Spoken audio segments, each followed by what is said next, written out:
Merci à tous d'être là. Bonjour à tous. N'hésitez pas à poser des questions du coup, comme vous commencez à le faire sur l'onglet conversation. On va essayer d'y répondre.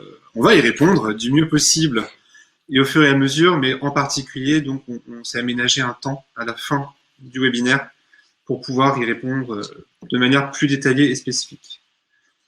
Bien, onboarding, expérience collaborateur, opportunité et coût caché. Qu'est-ce qui se cache derrière ce titre assez mystérieux? Je propose de faire un petit tour de table en amont pour se présenter. Donc Yann, d'un côté. Bonjour à tous. Je me présente rapidement. Donc moi, je m'appelle Yann Boisseau. Je suis cofondateur de Tilt. Donc Tilt, c'est une plateforme d'intégration des nouveaux collaborateurs, plateforme d'onboarding. Et donc on accompagne une quinzaine de clients, tout type de clients, des entreprises type SNCF, type Groupe Louvre-Hôtel, mais aussi des startups qui ont levé des fonds, ou des OPCO. Voilà. Et donc et toi, François Alexandre Glaudet.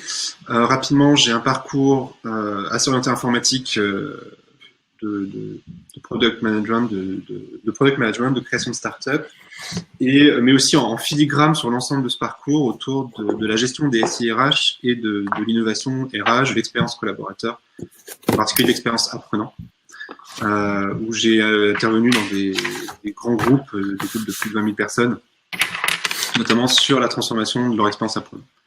Et donc depuis maintenant un an, un peu plus d'un an et demi même, je travaille avec mon équipe sur quelque chose que j'ai chevillé au corps, qui est que le bien-être en entreprise peut favoriser la performance de l'entreprise. Et avec une particularité, c'est qu'au lieu d'essayer de passer sur des baby-foot, je le fais via la data. Donc voilà, c'est un positionnement un positionnement très tech, mais qui, je pense, a autant d'impact, sinon plus, que l'aménagement des locaux. Bien, passons au sujet du jour. Et avec Yann, on a pris la décision pour bien illustrer nos propos et pour bien montrer l'impact que peuvent avoir l'onboarding et différentes mesures en termes d'analytics RH, de vous prendre le cas de l'entreprise Gamma, donc une entreprise totalement imaginaire, bien sûr. Une entreprise qu'on a voulu qu'il soit plus proche de l'ETI parce que moi, j'ai plus l'habitude de travailler plutôt avec des grandes entreprises, Yann plutôt avec des PME ETI. Donc là, c'est bien intermédiaire. Donc une entreprise de 3500 personnes qui est dans une industrie plutôt de pointe, donc avec une vraie problématique de gestion des talents, de développement des talents, de recrutement aussi, alors, notamment avant la crise, mais je présage que si les talents sont de pointe, ça va plutôt se maintenir dans l'après-crise. Mais aussi une entreprise qui est plutôt familiale, avec une bonne durée d'ancienneté, puisqu'elle est dans la moyenne de l'ancienneté en France, c'est-à-dire 8 ans. Les gens restent en moyenne 8 ans dans l'entreprise. Seulement, Gamma a un petit problème, qui est un problème rencontré par beaucoup d'entreprises. Elle a un turnover qui lui aussi est dans la moyenne, qui est autour de 13%. Turnover de départ non souhaité. Avec deux temporalités bien précises au cours desquels les gens restent ou s'en vont, qui sont à 7 mois et à 24 mois. Donc typiquement, ceux qui s'en vont avant la fin de la période d'essai, sans que l'entreprise les désirait, ou ceux qui partent avant 2 ans, parce qu'ils commencent à s'ennuyer. Du coup, Gamma recrute, et Yann, je te passe la main. Donc en effet, l'entreprise Gamma aujourd'hui, donc on est parti sur une base, une entreprise en effet de 3500 collaborateurs qui recrutait en moyenne 500 personnes par an. Dans le cadre de la présentation de ce matin, on n'a pas pris les 500, donc on n'a pas pris la globalité des collaborateurs. On a pris 3 types de collaborateurs que l'entreprise Gamma recrutait. Donc il y en avait 200 qui sont ce qu'on appelait des employés qualifiés. Pour d'autres entreprises, puisque c'est un exemple fictif, ça pourrait être des ouvriers qui ont un salaire brut à 21 230 euros. On a 50 recrutements qui sont ce qu'on va appeler des commerciaux, donc des gens, c'est surtout sur une fourchette d'échelle de salaire qui sont à 50 000 euros bruts. et puis des data scientists à hauteur de 50. Alors les data scientists, ça pourrait être aujourd'hui, par exemple, typiquement des développeurs également, qui peuvent être parfois à des salaires encore plus élevés. Ce qui est intéressant là, c'est de voir finalement que dans le cas du départ d'un collaborateur prématuré, c'est le coût de son salaire aussi qui est pris en compte bien souvent dans le calcul du montant que ça va coûter à l'entreprise. Donc après, je le redis, n'hésitez pas à nous poser des questions là s'il y a des choses qui vous viennent. Tous les chiffres qu'on vous donne là sont des exemples qui ont pour objectif d'illustrer en fait finalement les éléments qu'on va vous donner derrière. Donc un des sujets, donc ce n'est pas le seul sujet, un des sujets bien entendu c'est l'onboarding, donc c'est celui que nous on traite, c'est celui qu'on maîtrise le mieux dans la vie du collaborateur aujourd'hui. Aujourd'hui, il faut savoir en effet qu'il y a 86% des nouveaux collaborateurs qui décident de rester ou non dans les 6 premiers mois de leur embauche. Alors, c'est un chiffre qui peut paraître assez fou. Il y en a même 20% qui le décident dans les 45 premiers jours. Alors ça veut pas dire que les gens vont partir tout de suite, mais c'est que finalement, il y a quelque chose qui ne s'est pas passé lors de l'embauche. L'objectif, en effet, c'est qu'en mesurant un certain nombre d'éléments très concrets, on puisse réussir à identifier là où finalement il y a des points de douleur. Et ces points de douleur vont pas toujours être forcément les mêmes suivant les typologies de postes. On parlait d'un employé qualifié ou d'un ouvrier. Typiquement, peut-être que l'objectif, c'est de lui faire visualiser en amont l'équipe avec laquelle il va travailler, si c'est une chaîne de montage, si c'est il travaille dans un entrepôt, de faire en sorte qu'il ait, on va dire, un certain nombre d'éléments en amont de son arrivée. Si c'est un data scientist, typiquement, il va être très sensible à la communauté. On parlait des écoles d'ingénieurs, les data scientists ou les développeurs vont être très sensibles à la communauté et à l'environnement dans lequel il va évoluer.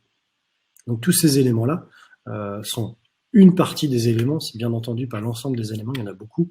On va dire que sur la partie onboarding, nous on va être amené à intervenir entre 1 et 3 mois avant le premier jour et 3 mois à 12 mois après l'arrivée.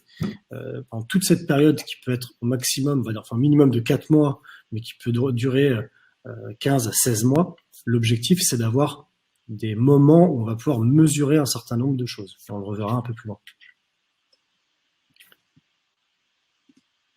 Tu peux, voilà. Donc sur les coûts cachés, donc là vous voyez des éléments en dessous. Donc sur les phases d'onboarding, donc là j'ai pris de manière assez pratico-pratique quelque chose de relativement court. C'est ce que l'on observe chez la majorité de nos clients sur des parcours d'onboarding qui se font sur des périodes de 1 mois avant, entre guillemets, dans ce qu'on appelle le pré-boarding, donc c'est 1 mois avant l'arrivée du collaborateur, et puis jusqu'à 3 mois après l'arrivée. Les coûts cachés, finalement, ça va être typiquement, vous recrutez un commercial. Le commercial, on est le 9 juin. Typiquement, vous allez dire à un commercial aujourd'hui, bah écoute, on te recrute, on est très content que tu nous rejoignes et tu vas nous rejoindre le 3 septembre. Entre maintenant et le 3 septembre, la période est relativement longue. L'objectif, en effet, c'est de pouvoir lui donner accès à un certain nombre d'éléments avant son arrivée. Ça va être typiquement des dossiers sur lesquels l'entreprise Gamma a travaillé et qu'ils ont remporté pour le courant de l'été. De dire, bah, tu vois, sur ce dossier-là, il y a Julien et Sylvie qui sont dans ton équipe qui ont travaillé sur le dossier. Le contexte du dossier sur lequel ils ont été amenés à travailler était telle ou telle information. Donc, en fait, le collaborateur va s'imprégner d'éléments qui sont vraiment liés à son futur job. Et le jour où il va arriver, eh ben, on aura déjà préparé des réunions de travail, etc. Il aura déjà un vernis, donc une capacité à s'intégrer beaucoup plus rapidement et à avoir accès à des informations qui le concernent directement. Donc, on va dire que pendant toute la durée de son intégration, il y a des éléments, bah, finalement, qui vont lui faire gagner du temps. Mettre en musique les acteurs clés, et ben typiquement, alors au-delà, on va dire de son équipe, de s'assurer que son manager soit là le jour de son arrivée, ce qui peut paraître assez fou, mais ce qui arrive assez souvent. Typiquement, un directeur commercial au mois de décembre, ben, il est plus souvent à l'extérieur que dans ses bureaux. Que le nouveau collaborateur arrive et qu'il n'est pas là, qu'il n'y a personne pour l'accueillir, eh ben, clairement, c'est pas bon, c'est pas bon pour le collaborateur. C'est-à-dire qu'il peut très bien mal le prendre, comme on va dire avoir un avis plutôt partagé sur la question. On est tous différents par rapport à ça, et l'objectif, en effet, c'est que toutes les conditions soient réunies. Tout ça participe finalement à la confiance, à des choses qu'on va pouvoir mesurer à l'issue de sa première semaine, du premier mois ou autre, et des éléments qu'on va pouvoir remonter. Aligner les périmètres et les enjeux typiquement à l'issue du premier mois. Là, nous, on est dans le cas concret de clients qui estiment que, si je reprends l'exemple du commercial, un commercial, à l'issue de son premier mois d'activité, doit maîtriser tel sujet. À l'issue du deuxième ou du troisième mois, doit maîtriser tel autre sujet. L'objectif, en effet, c'est de montrer au collaborateur que finalement, on suit sa progression dans le cadre de son intégration, et que du côté manager, finalement, le manager s'assure que le collaborateur a une montée en compétences qui est logique. Plus la personne, en fait, finalement, avance dans l'entreprise, plus son manager est persuadé qu'elle maîtrise un certain nombre de choses. Si ce n'est pas le cas, le collaborateur, finalement, plus il va attendre, plus il sera compliqué de poser la question. Donc là, il y a, on va dire, une synergie des attentions. L'objectif, c'est de se dire, j'attends ça du collaborateur. Lui, il attend qu'on lui fournisse des informations. C'est de dire, bah, finalement, on t'accompagne. Donc après, voilà, là, l'objectif, en effet, c'est de mesurer et d'avoir des KPI qui vont être très différents. C'est-à-dire que l'entreprise Gamma va mesurer un certain nombre de choses. Une autre entreprise mesurera d'autres critères. Je te laisse avancer, Oui. François-Alexandre. Donc, en effet, tous ces éléments. Ah, est-ce que ça change? Non, c'est pas sûr. Voilà. Donc, tous ces éléments sont à prendre en compte. Bien sûr, il y a l'onboarding, il y a l'ensemble de l'expérience collaborateur. Une donnée qu'on sait très peu, en réalité, c'est que quand un collaborateur quitte l'entreprise, selon son niveau de hiérarchie, selon son niveau de compétence, selon la rareté sur le marché, et selon la dynamique de marché, il peut coûter entre 30 et 400% du salaire brut annuel. Vous rajoutez à ça un coût inhérent qui est le coût du désengagement. Donc, si vous avez un salarié, on sait que 84% des salariés ne sont pas engagés dans leur entreprise. Ça, c'était une étude Gallup qui a pas mal tourné ces dernières années, qui a été assez frappante, surtout en France où le désengagement était assez fort. Et ben, ce désengagement a un coût aussi. Et là, c'est l'Apicil en France qui avait estimé que c'était autour de 15 000 euros par an. Entre l'absentéisme, à peu près 3 000 à 4 000 euros, et la perte de productivité, la perte de compétences, en tout cas de volonté de monter en compétences. Et puis si on rajoute à tout ça dans l'expérience le temps de voilà, quelqu'un démissionne, on n'avait pas prévu qu'il avait démissionné, donc il y a 3, 4, 5, 6 mois pour retrouver son successeur, 3, 4, 5, 6 mois pour le faire monter en compétences. Donc tout ça, ça rentre dans un coût lié au départ du collaborateur. Et puis il y a son coût classique, son salaire, les locaux, les badges à refaire, enfin bref, il y a tout un ensemble de coûts. Et donc quand on lisse ces coûts-là selon la durée de présence dans l'entreprise, on s'aperçoit qu'une fois normalisé sur un an, j'aurais pu le normaliser de manière à la journée, on s'aperçoit que plus une ressource reste dans l'entreprise, moins elle va coûter cher, en réalité. Donc typiquement, un data scientist, pour prendre celui qui coûte le plus cher là dans l'ensemble, un data scientist qui reste 2 ans dans votre entreprise, il va en réalité vous coûter 4 ans. S'il reste 4 ans, il va vous coûter 5 ans. Donc du coup, pour le même prix, vous auriez pu avoir 2 data scientists. Voilà. Donc, je pense notamment à tout ce qui est des entreprises de conseil où il y a un gros turnover avec beaucoup de métiers très recherchés, très demandés dans le numérique, dans l'informatique. On sait que les turnovers souvent sont de 2-3 ans parce qu'il y a beaucoup de demandes sur le marché, etc., etc. Donc, voilà, je vous laisse imaginer le volume de coûts que cela peut représenter et qui est en fait assez caché parce qu'on le reporte derrière l'acquisition de talent, derrière le recrutement.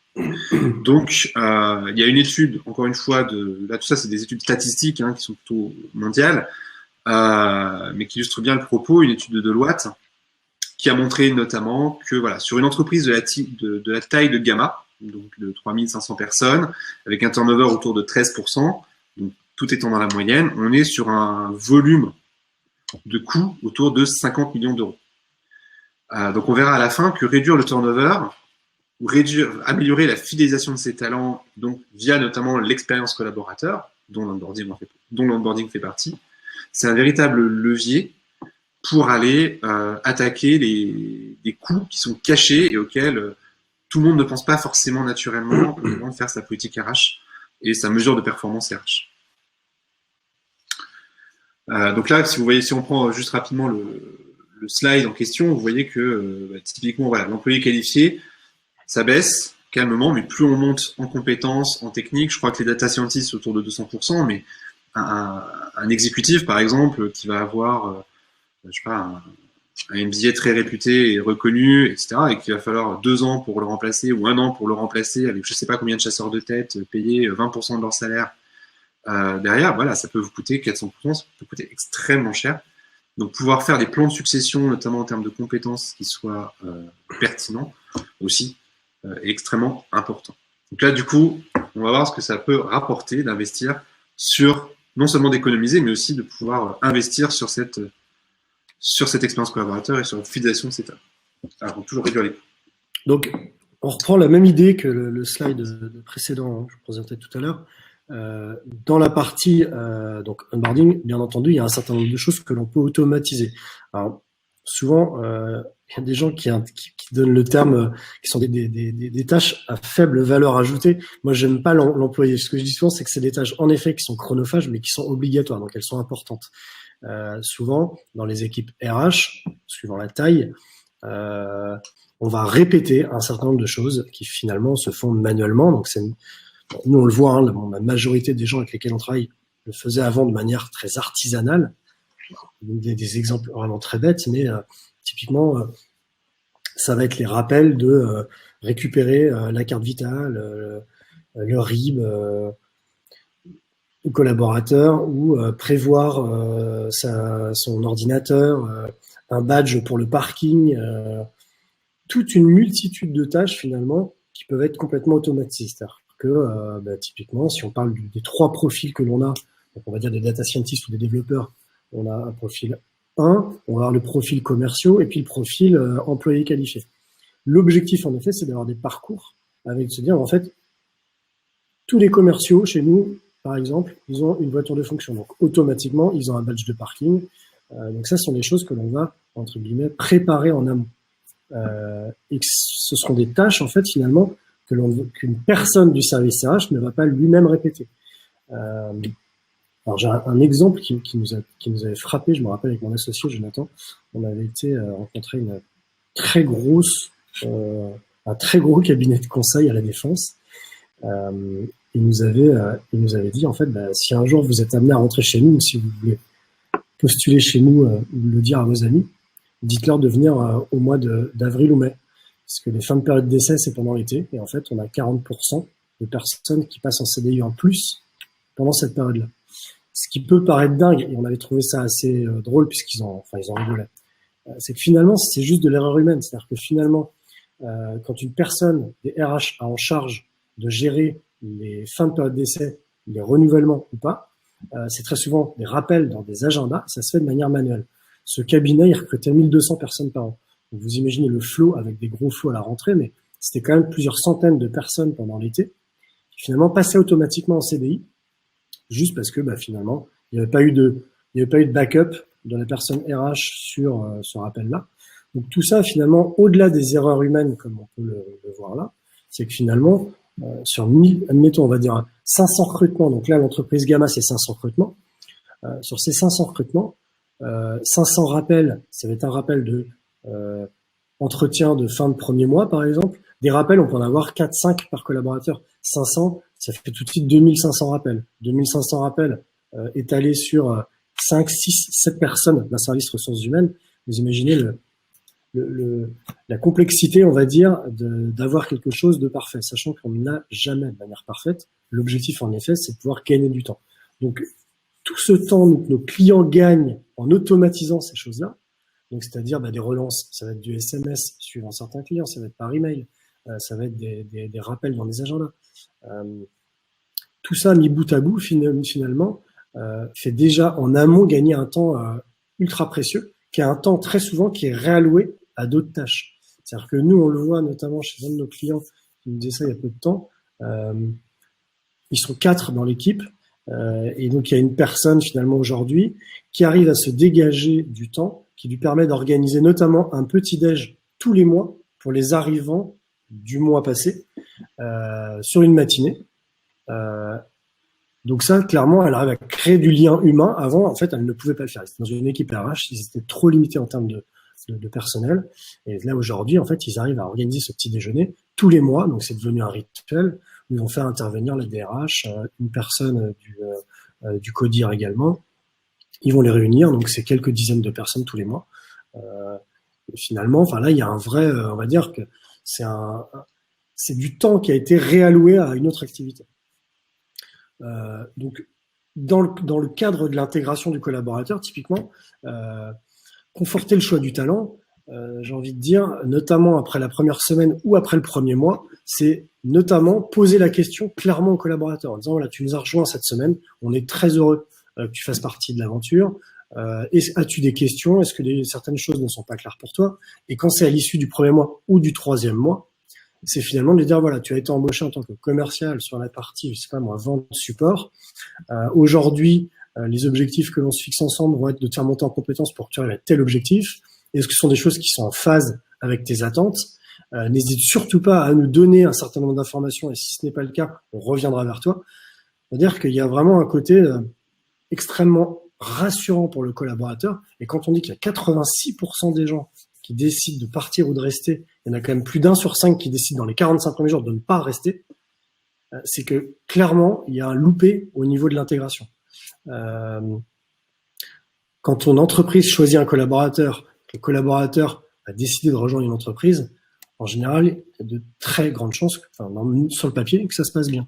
Quand ça se passe pas bien, c'est qu'il y a un loupé au départ. Et le loupé au départ, nous on le voit auprès de tous nos clients, c'est que souvent c'est le manque de réassurance. Et la réassurance, c'est toujours de s'assurer que finalement on se donne un objectif commun, mais si l'objectif commun on ne le suit pas, nous on le voit d'un manager à l'autre, on a des DRH qui vont dire à un nouvel arrivant. François-Alexandre parlait tout à l'heure d'un exemple d'une personne avec un MBA, donc un profil entre guillemets assez rare, compliqué à recruter. Finalement, la capacité de l'entreprise à bien accueillir son collaborateur, elle repose uniquement sur les épaules du manager. Et le manager, en fait, c'est quelqu'un, c'est comme vous et moi. On me demande de préparer, je dis n'importe quoi, un steak tartare pour 10 personnes ce soir. Il y a des gens qui sont très à l'aise avec ça, il y en a qui ne le sont pas. Si on apprend, on nous donne une recette et on dit voilà comment faire, on va t'accompagner et ce soir tu vas recevoir tes invités, ça va très bien se passer, ça se passe très bien. Là, c'est exactement pareil. Il y a des managers, quand on accueille quelqu'un, on dit tiens, tu vas rentrer dans l'équipe de quelle personne? Sylvain ou Julie? Sylvain, tant mieux. Parce que Julie, je sais qu'en termes d'accueil, elle n'est pas au top. C'est juste que voilà, Julie, son métier fait et sa personnalité fait que peut-être qu'elle n'est pas super à l'aise là-dedans. Donc l'objectif, en effet, c'est que nous, on puisse l'accompagner et qui est finalement l'entreprise Gamma, je veux dire, elle a une image à respecter. C'est pas normal, en fait, que quand un collaborateur rentre dans l'entreprise Gamma, que 2 collaborateurs qui rentrent le même jour, au bout de 3 mois, en fait, ils vont se retrouver à la machine à café. Et il y en a un qui va dire, moi, j'avais un t-shirt. Moi, ils m'ont fait une soirée le vendredi soir. On a fait un déjeuner d'équipe. Ils m'ont fait visiter les locaux. On a fait une activité à la fin du premier mois. Et il y en a un autre, en fait, il aura rien eu. C'est pas normal, en fait. C'est-à-dire que quand on achète, je sais pas, quand on achète une voiture ou quand vous achetez un iPhone ou ne serait-ce qu'un autre produit, toutes les personnes qui achètent ont, entre guillemets, un minimum et une expérience qui est commune. Et c'est quelque chose que les gens partagent. Donc là, l'objectif, en effet, c'est dans la réduction des coûts. Finalement, il y a beaucoup de choses qui peuvent être automatisées et beaucoup de temps qui peut être réalloué à des choses beaucoup plus humaines. Donc on parlait souvent je me rappelle avec Jonathan, quand on a créé Tilt, de dire c'est encore une plateforme logistique, une plateforme digitale. Alors oui, elle est digitale. Notre objectif quand même, c'est que ça rapproche les hommes. C'est de faire en sorte qu'il y ait un suivi, qu'on puisse parler, échanger et rectifier des choses s'il y a des choses qui ne sont pas bien mises en place. Donc voilà. Tu peux passer, François-Alexandre. Je pense que justement, le sujet abordé, le fait de pouvoir rectifier, colle parfaitement avec ce qu'on peut dire côté analytique, c'est-à-dire que plus vous pouvez anticiper, l'enjeu derrière, c'est quel est l'enjeu? L'enjeu, c'est de construire un lien avec le collaborateur que vous recrutez. Donc le lien, il se crée, on le sait tous, même en recrutement par exemple, on dit que souvent la décision est prise dans les 30 secondes, la première minute de l'entretien, et quand la personne rentre. C'est un petit peu la même chose, c'est-à-dire que le lien se créera avec l'entreprise, avec l'équipe, dans les 30 premières secondes où la personne va échanger avec son manager, ou dans les 30 premières secondes où première heure, la première journée qu'il va passer dans vos locaux. Et donc, pour que la magie opère, pour que ça se fasse bien, il y a le côté très opérationnel, le côté bien gérer cette relation, mais il y a aussi le côté réduire, entre guillemets, le risque, mais pouvoir anticiper que la relation se passe bien. Et ça, aujourd'hui, on peut le faire on a des technologies, on a des moyens de pouvoir anticiper ces choses-là. Une première composante, c'est la composante culturelle. Est-ce qu'il y a un fit culturel entre l'entreprise et sa recrue au moment du recrutement? Et puis globalement, une fois dans l'entreprise, est-ce qu'il y a un fit culturel entre ses collaborateurs et l'entreprise? Est-ce qu'il y a un alignement entre la marque employeur, entre ce que l'entreprise prône, la vision, le sens de l'entreprise? Aujourd'hui, toutes les entreprises veulent avoir un sens. Est-ce qu'il y a un alignement entre ce sens et ce qui est souvent décidé dans les corporates et ce qui est expérimenté sur le terrain par les collaborateurs? De même, quand vous recrutez quelqu'un, quel est le risque que celui-ci parte au bout de 6 mois, 24 mois, 2 ans? Quelle est son espérance de vie dans l'entreprise, entre guillemets? Tout ça, aujourd'hui, c'est des choses qu'on est en capacité de mesurer par l'analytics. L'analytics permet d'anticiper ce genre de petits écueils et de pouvoir créer une expérience un petit peu sans couture, où vous réduisez en amont le risque d'échec et en aval, vous corrigez les petits désagréments, les choses qui peuvent faire que ça plante à un moment donné ou à un autre.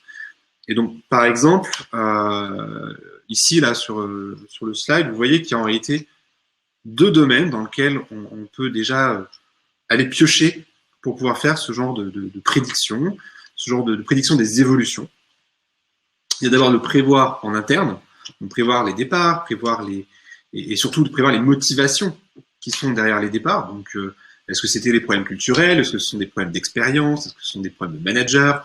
Un de mes managers qui m'a plus marqué, avec lequel je suis resté très, très bon ami, m'a toujours dit, on ne quitte pas une entreprise, on quitte un manager. Donc, quels sont les bons et les mauvais comportements dans l'entreprise? Donc ça aujourd'hui, c'est essayer de le repérer en interne. Et puis il y a aussi l'externe, c'est-à-dire quel est le niveau de tension pour cette ressource. Est-ce que cette ressource est véritablement un talent clé pour l'avenir? Quel est le potentiel au sein de l'entreprise, mais aussi à l'extérieur de l'entreprise? Parce que son potentiel à l'extérieur de l'entreprise va être un facteur d'attractivité qui va influencer, bien sûr, sur sa capacité à rester ou non. Je reprends encore l'exemple des entreprises de conseil. Aujourd'hui, une SS2I une SN maintenant, elles font tout à peu près la même offre. Donc, sur quoi va se baser la différenciation pour un développeur, pour un product owner, pour un data scientist qui voudrait se positionner dans leur entreprise? Donc, typiquement, ça va être l'expérience collaborateur, la marque employeur, le salaire. Voilà, il y a plein de composantes, on en connaît certaines. Mais selon la personnalité, selon la culture, ça va aller sur différentes. Donc voilà, et de pouvoir construire ce modèle d'analyse, ce modèle de prédiction sur les évolutions, qui aujourd'hui est accessible via les données internes, mais aussi externes de l'entreprise. Il se passe plein de trucs sur Internet. Glassdoor, Indeed, même le cours de bourse peuvent avoir des influences sur ces éléments-là. Ça vous permet derrière de pouvoir construire des plans d'action ciblés qui vous permettent ainsi de pouvoir aller corriger les petits trucs. Et puis surtout d'y aller de manière fine, c'est-à-dire pas nécessairement de décider d'un grand plan d'action mondial pour l'ensemble du groupe et qui uniformise les réactions, mais plutôt de pouvoir adapter la réaction et la transformation au plus proche du terrain, au plus proche de ce qui est expérimenté concrètement. Parce que peut-être que l'expérience est très satisfaisante à Nantes, mais qu'un manager à Lyon crée une ambiance délétère dans le bureau de Lyon. Donc voilà, donc tout ça grâce à Analytics. Et puis là, j'ai une petite série d'exemples de choses qu'on pouvait faire en termes de plan d'action sur la base de ces prédictions, donc comme des actions de fidélisation. Ça, j'en parle beaucoup parce que c'est quand même le métier de base, mais ça peut être aussi adapter les compétences. Lorsqu'on voit que depuis l'externe, il y a des nouveaux métiers qui émergent, que les concurrents de l'entreprise recrutent d'autres profils, ont peut-être une stratégie différente en termes de recrutement. C'est aussi autant d'indicateurs qui peuvent indiquer un besoin à venir dans la gestion des compétences de l'entreprise. Prévoir, c'est aussi pouvoir aider les managers à s'améliorer, une forme d'amélioration continue, à pouvoir se former, à pouvoir peut-être mieux répondre. Et ça, c'est un vrai challenge à une époque où la génération Y et la génération X qui arrivent représentent une majorité des salariés des entreprises. Et on sait que souvent les managers sont de la génération X ou commencent à être de la génération Y. Il y a quand même un gap aujourd'hui entre ces trois générations et les générations sont de plus en plus courtes. À mon époque, une génération c'était 20 ans, chez la génération Y, la X c'est 10 ans je crois, et la prochaine on anticipe que ce soit 5 ans. Donc ça veut dire qu'il faut s'adapter et se transformer en permanence. Comment on le fait sinon en essayant de suivre des analytics assez précis. Et puis il y a un autre enjeu qui est assez fréquent aussi, c'est de pouvoir, on est dans une société consumériste, une société aussi où la génération X, Y, nous on nous appelait les zappers. La génération suivante, c'est la génération très Netflix. Donc nous les zappers, c'est on change assez facilement. Netflix, c'est je veux un truc, je veux l'avoir dans la 10 minutes qui suivent. Je vais pas attendre que ça sorte dans 6 mois au cinéma. Donc il faut bien prendre en compte que ce mode de comportement de consommation a des impacts sur la relation entre les collaborateurs et leur entreprise. Donc de la même manière que quand vous regardez une série Netflix, si à la 2e saison vous vous ennuyez, vous regarderez peut-être pas la 3e saison. De la même manière, quelqu'un dans votre entreprise, s'il commence à s'ennuyer au bout de 2 ans, il va peut-être pas faire une 3e année.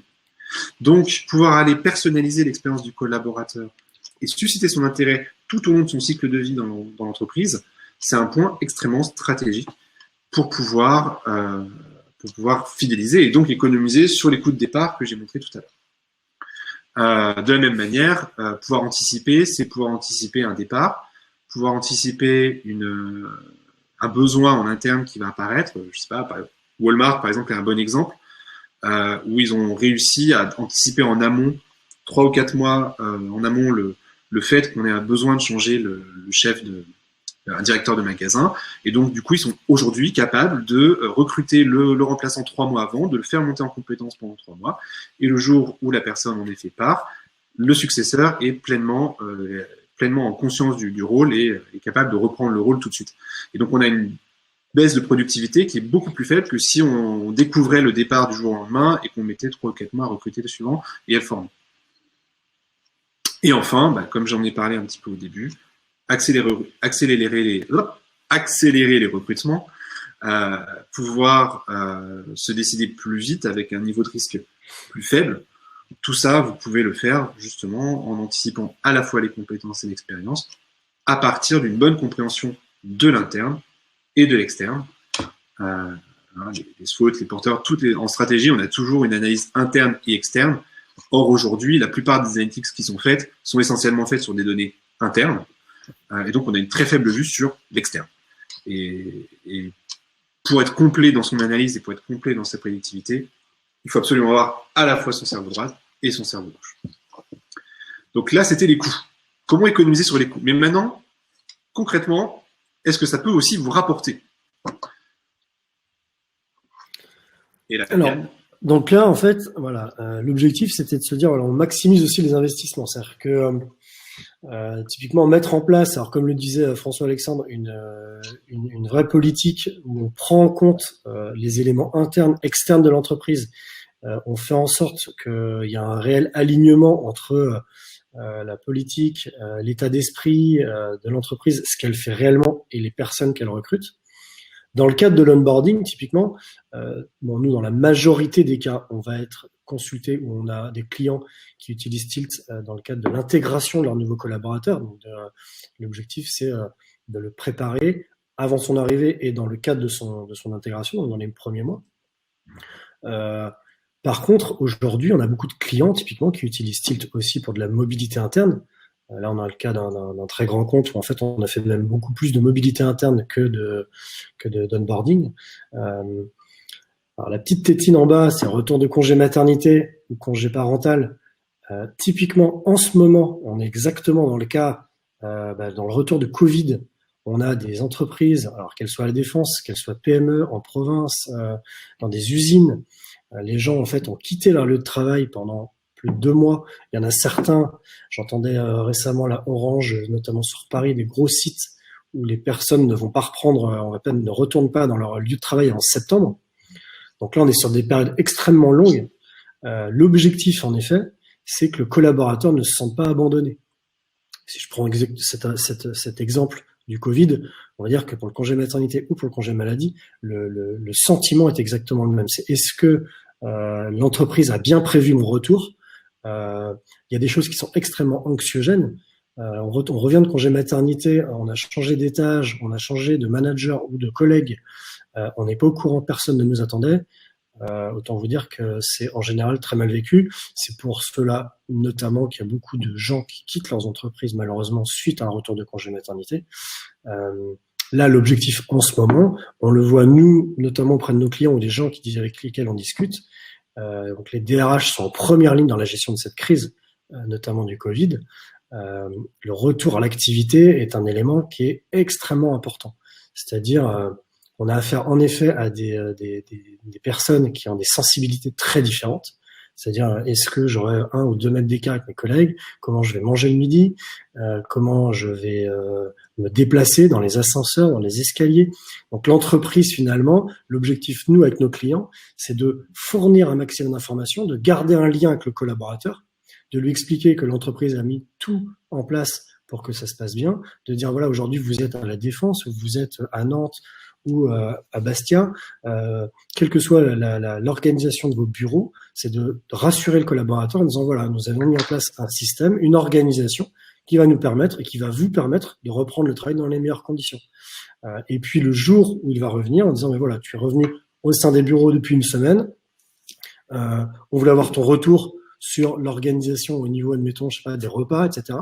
Ne pas hésiter à leur demander leur avis, mais par contre derrière, quand on demande l'avis, il faut toujours en fait finalement aussi leur faire un retour et leur donner, on va dire, les suites de ces avis.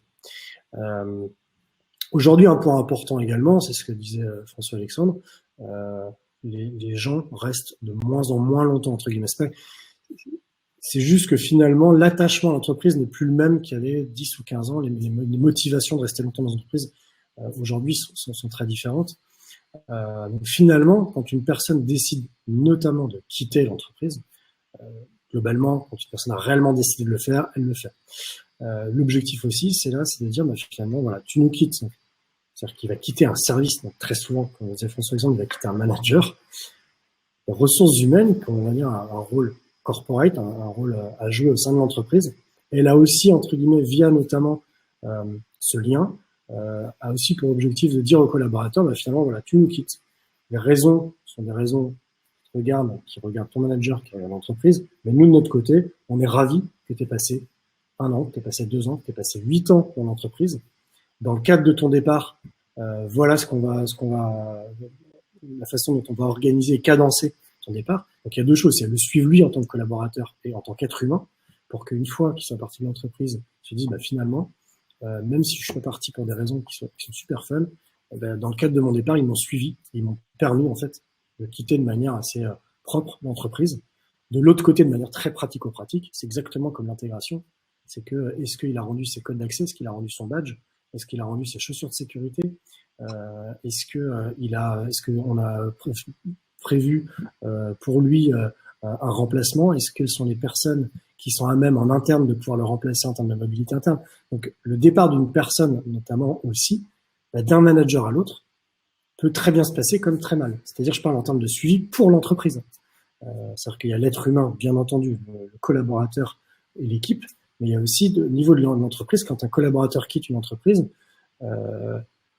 finalement, les services des ressources humaines, elles sont pas toujours au courant, on va dire, elles peuvent être au courant assez tardivement. Et donc finalement, quand on va arriver, je parle notamment d'un commercial, une personne qui quitte un service commercial au mois de septembre, s'il est bien prévenu en amont, bah, tout va se mettre en musique pour que le recrutement se fasse sur les bons timings. Mais si la personne quitte l'entreprise au mois de novembre ou décembre et qu'en fait finalement le service RH est au courant au dernier moment, bah, finalement l'équipe commerciale elle a une personne en moins à une période clé de l'année. Et ça aurait pu être anticipé. Donc là, c'est des choses finalement, que ce soit sur le côté humain ou sur le côté très pratico-pratique, il y a beaucoup de choses qui peuvent être, entre guillemets, prévues et qui peuvent faire gagner énormément de temps et donc d'argent à l'entreprise. Tu peux avancer, François-Alexandre. Oui, du coup, je vais continuer sur le gain de temps. un des points essentiels dont tu as parlé dans ton discours, c'est que, et surtout sortie de période du Covid-19, on s'aperçoit qu'il y a deux choses. D'abord, on est dans une société de l'expérience. On recherche une succession d'expériences, d'où l'histoire un petit peu comme sur Netflix et le côté consumériste. Donc, ne pas oublier que les collaborateurs recherchent avant tout de l'expérience, plutôt qu'une carrière. C'est un des grands trucs fondamentaux. Et dans cette expérience, on s'est aperçu dans la crise du Covid-19 qu'il y a une économie, en tout cas un aspect qui est de plus en plus présent, qui est l'aspect du care, du take care en permanence, le soin, le prendre soin. On a parlé beaucoup de soignants tout au long de la crise du Covid-19. Cette économie du care, elle rejoint en fait l'économie de l'expérience. C'est-à-dire que c'est un peu une économie. Aujourd'hui, les collaborateurs recherchent la bienveillance. On entend beaucoup parler de bienveillance dans l'entreprise. Bien sûr qu'il faut être bienveillant, mais derrière, il faut comprendre ce qui se cache derrière les mots qu'on utilise. Et il y a vraiment cet aspect de recherche un peu d'un cocon protecteur. Et donc, il y a une entreprise qui a investi là-dedans. Mais alors, elle investit massivement et surtout, elle en a fait le centre de sa culture d'entreprise. Cette entreprise, vous ne la connaissez peut-être pas nécessairement si vous n'avez pas été trop aux États-Unis, parce qu'elle n'est pas du tout présente ailleurs qu'aux États-Unis. Mais par contre, c'est une entreprise qui est dans une industrie où le care, on n'en serait jamais pensé au care. C'est-à-dire que, bon, vous l'avez vu, j'ai un peu spoilé, Chick-fil-A. Chick-fil-A, c'est une chaîne de fast-food aux États-Unis. Comme un McDo, comme un Burger King, c'est pas forcément les entreprises les plus réputées en termes d'expérience collaborateur.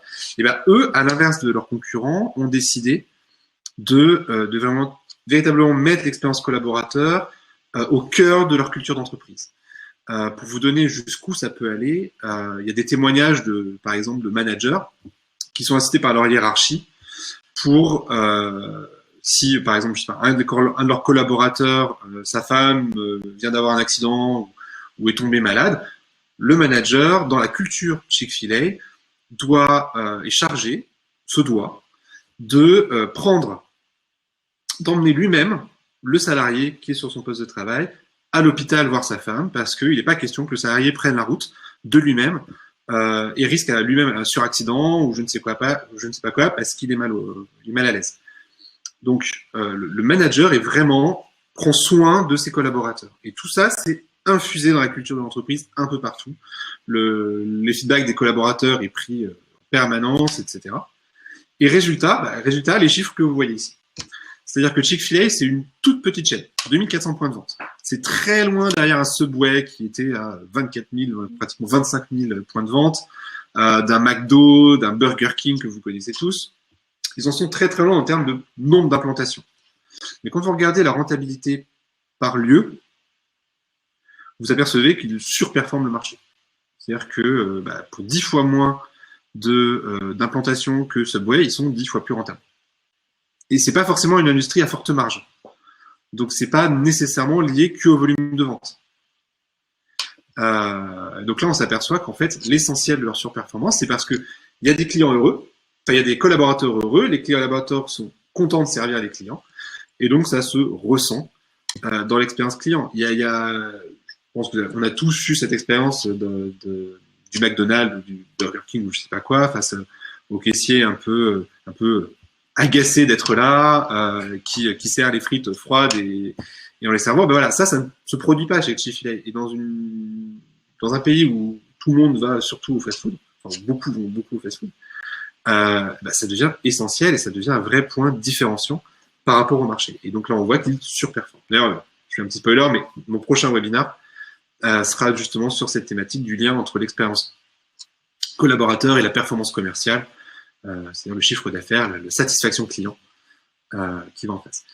Donc, on est véritablement sur un lien que non seulement prendre soin de ses collaborateurs pendant l'onboarding et pendant l'ensemble de leur cycle de vie, ça vous fait économiser, mais ça vous permet aussi d'être performant.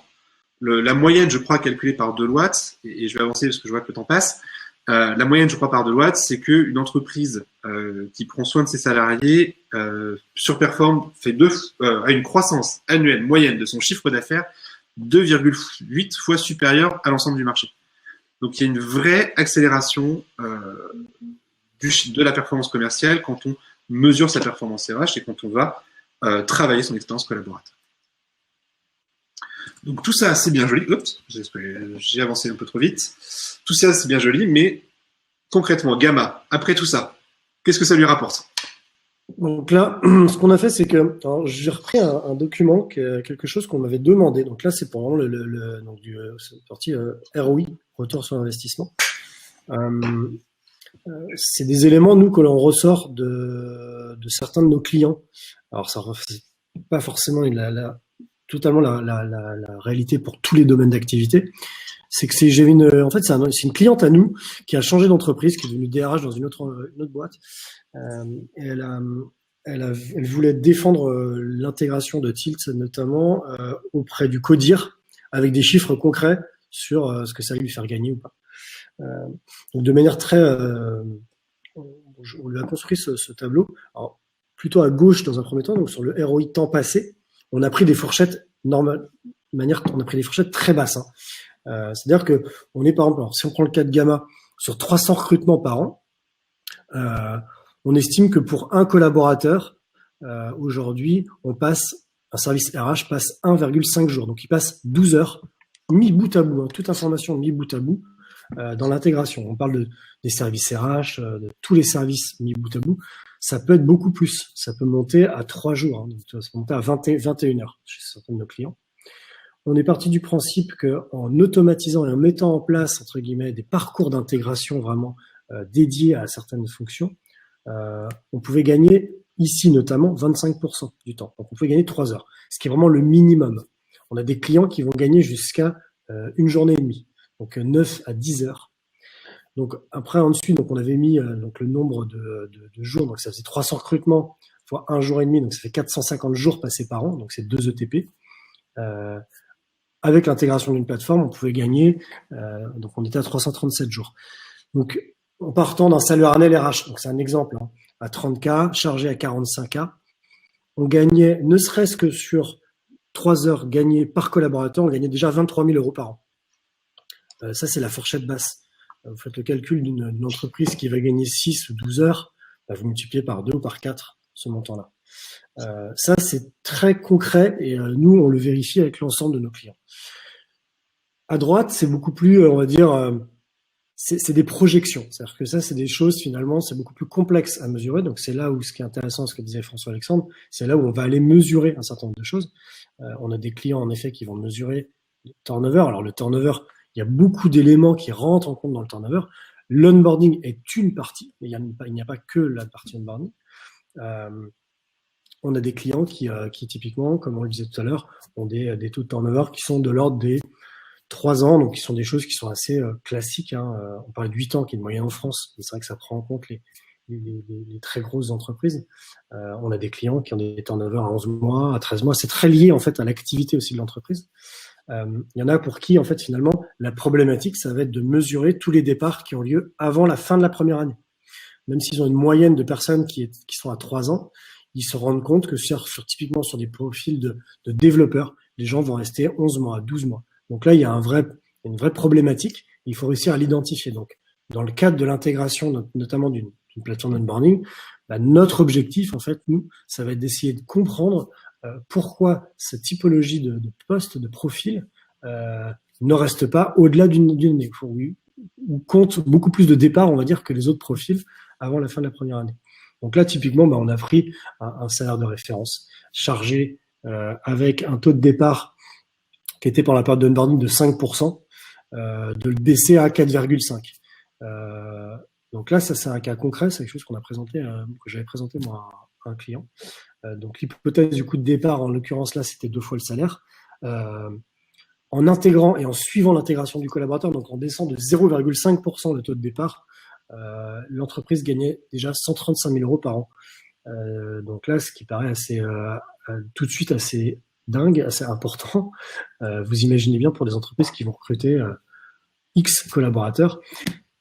Ces chiffres, en fait, finalement, ils sont toujours à prendre à la mesure de la taille de l'entreprise. C'est-à-dire que ne serait-ce qu'une entreprise, une entreprise comme les nôtres, on est des toutes petites entreprises, dizaines ou cinquantaines, voire centaines de collaborateurs, 2 ou 3 personnes qui partent, qui sont des personnes clés dans l'entreprise, bah, au-delà du coût, on va dire, de l'entreprise, c'est tout le temps passé. Donc, ça reste du coût, parce que c'est un montant là qui est même pas intégré ici. C'est que sur une entreprise, on va dire des PME ou des grosses PME, ETI, même de 100 collaborateurs, 150, 200 collaborateurs, les personnes qui sont chargées de recruter ou d'aller sourcer ces personnes qui vont quitter l'entreprise prématurément sont très souvent des personnes qui sont des personnes clés de l'entreprise, qui vont passer beaucoup de temps, qui ne sont pas forcément des entreprises qui ont la chance ou les moyens d'avoir des recruteurs, donc des gens qui ne font que ça. Donc là, l'objectif, en effet, à chaque fois, c'est de réussir à mesurer ces éléments-là et de les ressortir. Donc de se dire, finalement, mettons-nous clairement face aux enjeux qui sont les nôtres, mesurons le coût notamment du temps que l'on passe, au-delà du ROI des départs évités, et puis voyons finalement là où on peut gagner, entre guillemets, de l'argent. Donc c'est gagner de l'argent, mais c'est un gagnant juste sur cette partie-là, c'est que derrière, en termes de performance aussi et d'image de l'entreprise, ça a un impact sur l'ensemble des collaborateurs, et ça, c'est des choses finalement que l'on ne mesure pas, qui sont beaucoup plus complexes à mesurer. Et là encore, on est sur les 300 collaborateurs. Pour l'exemple de Gamma, on est sur les 300 collaborateurs concernés, oui, dans le cadre concernés par les 3 exemples, donc ils sont à 500 collaborateurs, donc quasiment le double. Si on calcule tout ça, ça fait quasiment 200 000 euros d'économie. C'est 2 salaires, 2 personnes en plus dans le service RH. On sait que les services RH souvent sont un peu sous-staffés, donc on a quand même des leviers. Donc, ma question c'est, est-ce qu'on peut aller encore plus loin? Parce que je vois que le temps passe, donc il ne reste que 7 minutes, donc il nous reste un slide, je vous rassure. Comment est-ce qu'on peut aller encore plus loin et avoir des économies, cette fois-ci, massives? Et c'est là où l'automatisation des tâches qu'on évoque ici et l'analytics s'imbriquent. C'est-à-dire que, typiquement, je vous donnais, j'aime bien rendre les choses un peu concrètes et donner des exemples de ce qui a été fait par certaines entreprises, mais pouvoir ajouter des analytics sur l'ensemble du cycle, ça a des effets massifs sur vos économies. Donc, par exemple, là, j'ai fait une section de 3 programmes menés par des très grandes entreprises, cette fois-ci. Donc, on change d'échelle. Donc, Crédit Suisse, Chevron et Children's Health. Donc, c'est un réseau d'hôpitaux pour enfants aux États-Unis, qui est plus modeste. Lui, il doit être plus proche des 4-5 000 personnes. Crédit Suisse, énorme. Chevron, énorme. Donc, Crédit Suisse, eux, ils se sont aperçus qu'ils avaient un fort turnover, dans la moyenne quand même, mais un petit peu plus élevé, donc 15-16%. Et ils ont identifié les branches où c'était. Donc, ils ont mis beaucoup d'analytics là-dessus. Ils ont estimé que grâce à leur modèle et grâce aux actions qu'ils avaient pu mettre en place grâce à ça, ils avaient fait une réduction d'1 point du nombre de départs non souhaités et que ça leur avait généré entre 75 et 100 millions d'euros d'économie. Donc on voit que 1 point de turnover en moins sur des grandes entreprises a tout de suite un effet massif sur le budget de ces boîtes-là. 115-100 millions d'euros d'économie, je suis pas sûr qu'il y ait beaucoup de services RH qui soient dans ces budgets-là. Donc en gros, vous gagnez du budget RH avec ça. Chevron, leur modèle était un petit peu différent, mais très proche. C'est aussi de l'analytics qu'ils ont mis dans toutes les grandes branches, dans toutes les grandes branches de l'entreprise. Ils ont gagné 20% de productivité. Bon, au-delà de ça, c'était pas super quantifiable, mais du coup, ils ont aussi automatisé un certain nombre où ils se sont rendus compte de certaines tâches qui étaient automatisables, et donc ils ont pu, grâce à ça, éviter plus de 100 heures de travail redondant éliminés sur une unité. Donc, je vous laisse multiplier par le coût horaire des salariés, et ça vous donnera à peu près les économies qu'ils ont pu réaliser grâce à ces analytics. Et puis, Children's Health, du coup, pareil. Analytics sur l'ensemble, détection de pourquoi les collaborateurs avaient tendance à partir ou à moins s'engager, détection des conditions de travail, parce que forcément, un hôpital, pour les enfants, les conditions sont aussi assez, on l'a vu là pendant la crise, particulièrement difficiles, particulièrement éprouvantes. Faut avoir le cœur accroché souvent.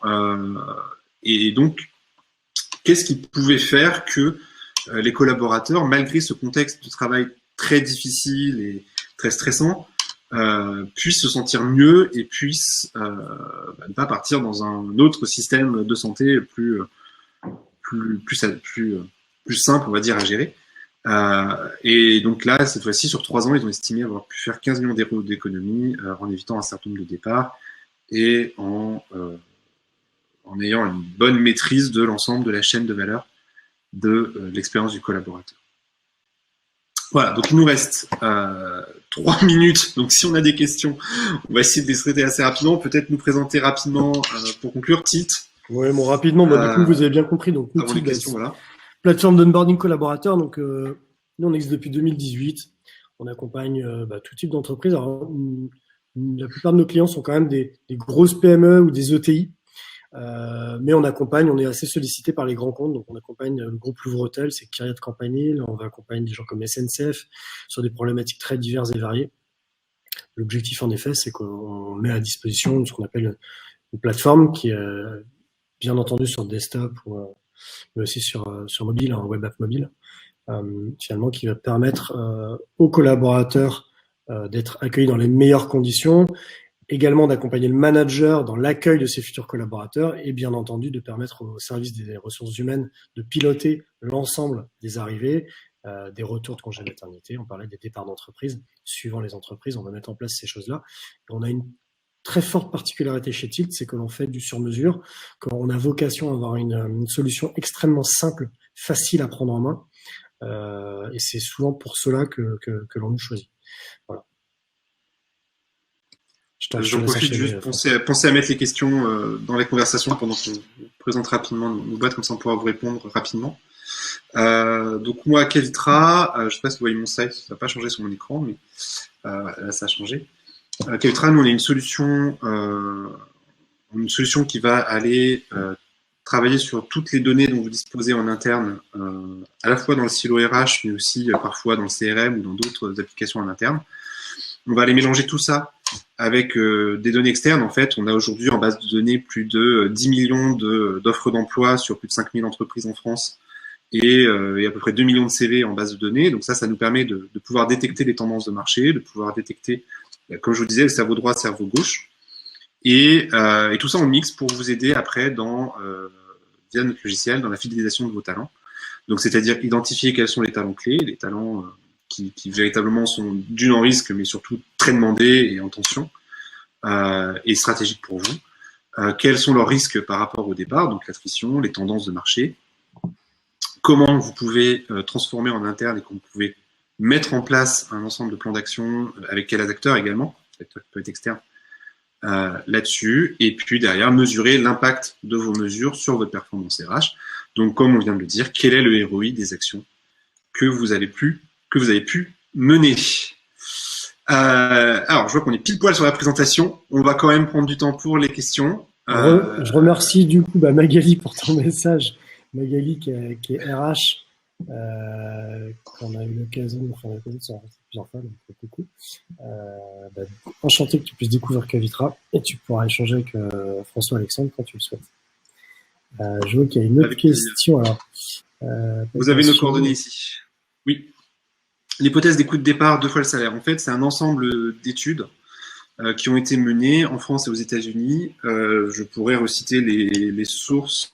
Je les avais notées. Voilà. Donc, il y a le MIT notamment, Workforce Magazine, Saratoga et Group. Enfin, voilà. Il y a un ensemble de sources qu'on a compilées en interne. Et en fait, donc c'est pas 2 fois, c'est entre 30% et 400% du salaire annuel. Selon le niveau, voilà, typiquement un worker, enfin un salarié à l'heure, ça va être plutôt autour de 30-50%, et un exécutif ou un rôle très spécialisé, d'où l'hypothèse des 200% pour les data scientists, donc quelque chose qui nécessite vraiment d'avoir des compétences techniques approfondies, les docteurs, tout ça. Là, on est plus sur du 200 à 400% selon son niveau de hiérarchie. Est-ce qu'il y a d'autres questions? S'il n'y a pas d'autres questions, merci Aminata. À très bientôt du coup Aminata, puisqu'on se reparlera bientôt. Et si vous avez des questions, n'hésitez surtout pas à nous contacter, à nous appeler, et puis on se fera un plaisir de vous répondre. On tiendra au courant. Je sais que Kevitra fait un webinaire bientôt, donc vous serez au courant. C'est ça. N'hésitez pas à nous suivre sur la page de LinkedIn, nous suivre sur nos pages LinkedIn. Comme ça, on met puisque nous, comme vous, on travaille de plus en plus, on le faisait déjà pas mal, mais en visio et à distance, donc on vous mettra au courant des actualités et des potentiels webinars qu'on organise l'un et l'autre, chacun de notre côté. notamment au sein de Rhizome. Rhizome, c'est Paris & Co, c'est l'incubateur de la ville de Paris. C'est de là où on se connecte Quavitra, notamment pour la petite histoire. Merci à Rhizome. Suivez bien donc nos pages LinkedIn. Merci à tous. Juste pour info, donc ça sera le 30 juillet. Le 30 juin. Pourquoi c'est marqué en juillet? Notre webinaire sur le 30 juin, c'est ça, sur l'impact de l'expérience collaborateur sur l'expérience client, donc la performance client. Et puis d'ici là, je pense d'autres webinaires, un peut-être en commun avec d'autres entreprises de Rhizome, mais je m'avance peut-être un peu. On essaye de monter ça avec eux. Voilà. Merci à tous. Juste la question de Aminata, possible de recevoir ces slides. Alors laquelle pardon. Ah oui, possible sur les slides. Oui, pour les slides. Alors vous aurez accès au webinaire après. Vous avez toujours accès après. Voilà. Est-ce que l'on peut télécharger les slides? C'est une bonne question, je ne sais pas. On l'a enregistré. Je vais mettre les slides. On va mettre les slides sur un support pour les téléchargements. Et l'accès à l'étude de Deloitte. Alors, ma seule question, ça serait à quelle étude de Deloitte, parce que j'en ai cité un certain nombre. Une des principales que vous pouvez retrouver et qui est très intéressante et qui contient la plupart des chiffres qu'on a utilisés, c'est le Global Trends qu'ils diffusent chaque année. Voilà, sur cette étude-là, il y a deux études principales qui sont très très intéressantes sur la rétention des talents. Il y a Deloitte HR Global Trends, je crois que c'est le nom, vous la retrouvez chaque année, Global Change, et vous avez une autre qui est de Manpower aussi, dont j'ai plus le nom, mais qui chaque année fait un baromètre qui est extrêmement intéressant sur les niveaux de tension, les populations en tension, et certains des chiffres qu'on vous a présentés sont issus également de cette étude. N'hésitez pas à me contacter si vous voulez vraiment chaque étude. Là, je vous avouerai que j'en ai tellement lu que j'ai pas tous les liens ici. Mais voilà, envoyez-moi un mail si vous voulez en avoir un petit peu plus et je vous renverrai tous les liens. Voilà, vous avez nos contacts de toute façon. Quasiment dans les temps. Bonne journée et bon appétit. Bonne journée à tous, bon appétit. Merci à vous. Au revoir. Au revoir.